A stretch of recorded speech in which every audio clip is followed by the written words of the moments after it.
her yerde. Belki geleceksin sabahın köründe. Bekliyorum seni, yalnızım bu evde. Kadınım, kadınım, kadınım, kadınım, kadınım, kadınım, kadınım, kadınım, kadınım, kadınım, kadınım.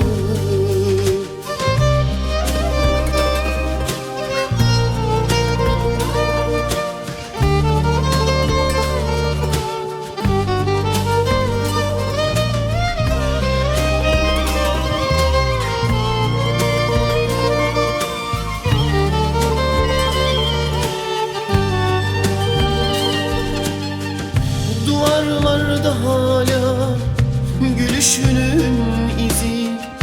Ne olur cevap ver, yıkma sevgimizi.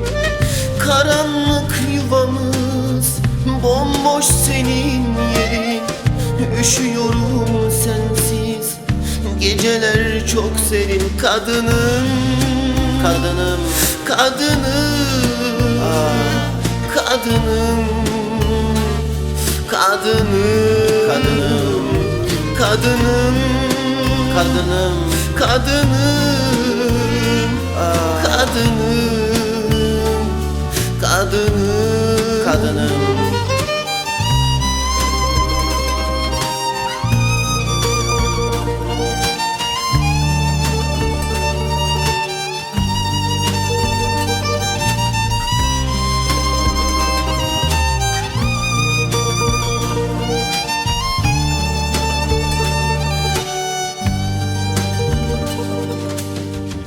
Bıraktım her şey öylece duruyor. Perdesi çekilip dağınık odamız. Yastığım koynumda benimle uyuyor. Ne olur bitmesin bu büyük sevdamız. Kadınım, kadınım, kadınım, kadınım, kadınım, kadınım, kadınım, kadınım, kadınım, kadınım, kadınım, kadınım.